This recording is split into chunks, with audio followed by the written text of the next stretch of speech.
Hi, my name is Akshit and I work as a DevRel at Maxim. We excel in agent simulation, evaluation, and observability. In the last video, I taught you how to trigger a test run via Maxim Pi SDK from within your coding environment, right?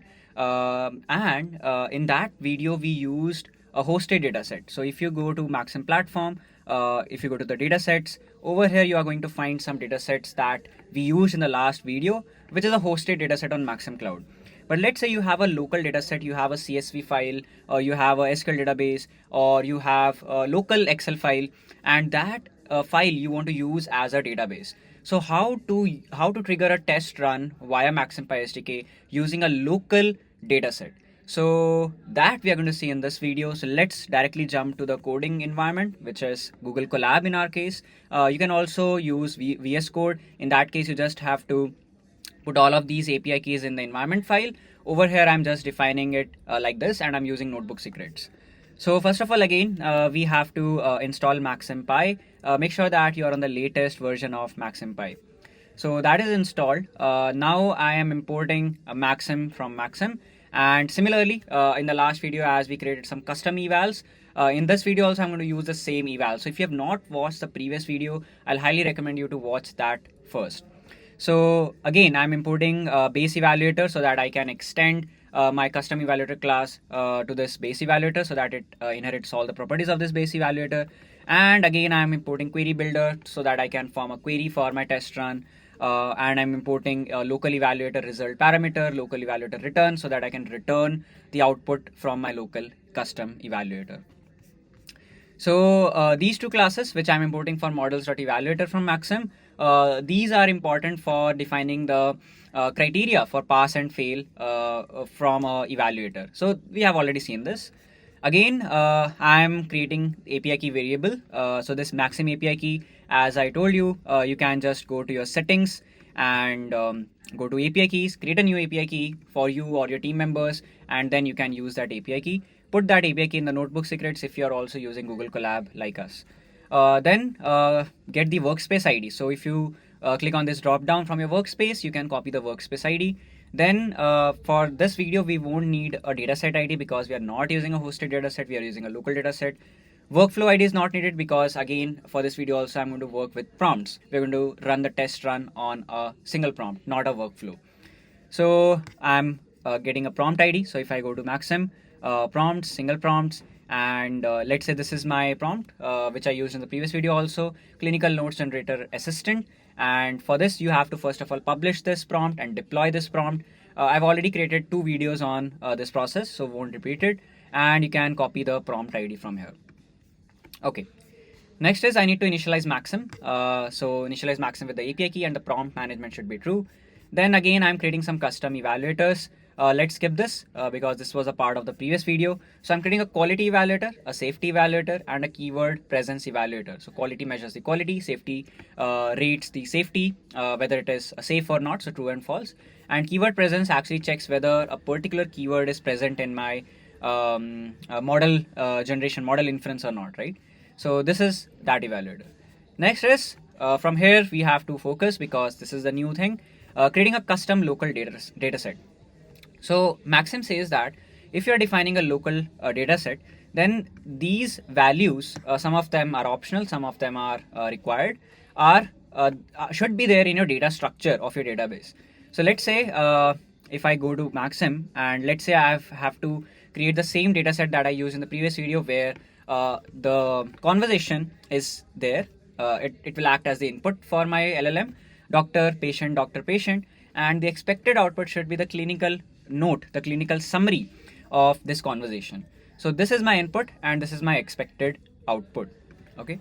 So let's say now I have to clone that data set in my coding environment.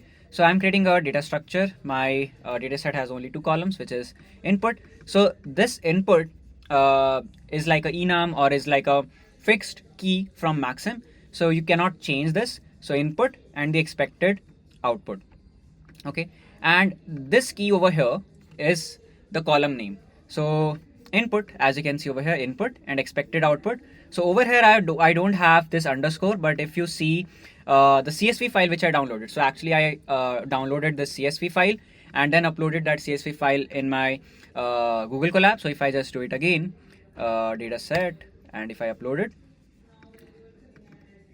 over here you can see that I have this underscore. So I'm maintaining the same column names in my data structure. Okay, over here. Great. Now let's see how to actually either you can upload your data set via CSV file. So I'll show that method also, or you can also define a manual data set. So let's say over here I'm defining the manual data set. Let's say my data set is very small, 2 or 3 rows are there. So in that case, I don't have to worry about CSV file handling CSV files. I can directly create a list of objects. Objects should have the keys which are there in my data structure. So as you can see, my data structure has input and expected output. So similarly over here also I'm having those keys as a part of my object. So this is the manual data set. We'll work with this also. Then if you want to work with CSV files, then define a data source. So using a local CSV data source. So over here I'm writing a simple function which takes the file path of the CSV and returns me the list of objects, so list of dictionaries. Okay, so it reads the file encoding UTF-8 as file as F, and then return the list of CSV dot data reader dict reader, and it will return you the list of objects. This is the path of my dataset1.csv, and then the output that I'm going to get from this function will be stored in a variable called DB, database. Now let's create a test run as we created in the previous video. First of all, say maxim.create test run, give a name to your test run. It's not necessary that this name should be unique. You can have the same name if you already have the test run with a similar name. In workspace ID, so define the workspace ID. Then with data structure, so define your data structure like input and expected output. Make sure that you are using the same column names. Dot with data, then provide the DB. So this DB should be a list of objects with concurrency 1. Evaluators, define the default evaluators which are present, which are available on our evaluator store, or you can also import third-party evaluators from our evaluator store, or you can also create custom evals which we learned in the previous video. Okay. Then with prompt version ID, define your prompt ID dot run, and this should trigger your test run. So if I just hit some cells are still pending to be run, so I'll run this cell, then define my API keys, then let it run. Yes, create an instance of Maxim, define your custom evals, and then create a data structure, manual data, or coming from CSV, then create a test run. Let's see. So test run status queued, and it is running. Let's see in the test runs, and you can see it is triggered. It is currently running. So if you now want to work with manual data, then remove DB from here, and you can just put manual data variable over here, which is this variable, and that will work without any issue. So that's how you can work with local data sets. Now this data set need not to be a CSV always. It can be an SQL database, it can be a manual data, list of objects, or any kind of database that you want to work with. Make sure that you are defining a correct data structure and providing the data in the format that Maxim expects. So I hope you like this video and learned something new.